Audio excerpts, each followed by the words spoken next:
saw him yesterday out there delivering a Building Better Regions fund. Fact is, if there's not a re-elected Liberal Nationalist government, the Building Better Regions fund will be the first thing that goes. Over the last 3 years, there's been a reckoning in Australian politics over how billions in taxpayer funds are spent through grant programs. Wow, that's a pair of scissors. An epic grandstand for an epic stadium. $6.5 million of federal funding under the Building Better Regions Fund. Well done. Millions have been awarded, particularly in the lead up to an election, on sporting and community projects and regional initiatives. But the way those funds have been spent has come under sustained public scrutiny. There's a new twist to the sport grant scandal as the future of the Deputy Nationals leader Bridget McKenzie hangs in the balance.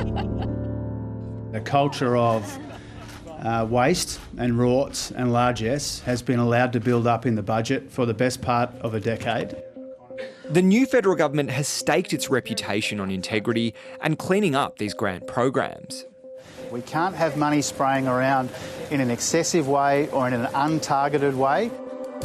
Over the past 3 years, the Auditor-General's Office has made findings against the previous government's administration of several grant programs. There's the $100 million Community Sport Infrastructure Fund, the $184 million Safer Communities Fund, the $4.8 billion Urban Congestion Fund, and there's the $1.38 billion Building Better Regions Fund. It's the best time, I think, to re-examine all these previous schemes at a moment when our economic situation's somewhat parlous. You couldn't get a better time, I don't think. And in the lead up to the October budget, where savings are needed, there's been scrutiny on these grant programs. We want to get funding into regional communities, but we want to do that in a transparent way, a fair way, a way that actually helps economic productivity across our regions. The Albanese Government pointed to the Building Better Regions Fund as one potential area of concern. I'll certainly have more to say about regional funding programs as we go forward into the October budget. The Auditor-General found that grants were awarded in this fund that were not informed by departmental advice and were not properly documented. A panel of ministers approved some projects that were not regarded by bureaucrats as the most meritorious. And the Auditor-General found this led to an electoral bias in favour of seats held by the National Party. We took into account local circumstances and local members' priorities, but all those projects qualified and met the qualifying criteria. If they didn't, they weren't allowed to be assessed by the panel. It's totally wastage, and it's not just my opinion. I mean, it's the auditor who said that's his job. He said that this is the most inefficient use of public money that you could imagine. Nationals leader David Littleproud was a member of the Building Better Regions Fund ministerial panel during the 4th and 5th funding rounds.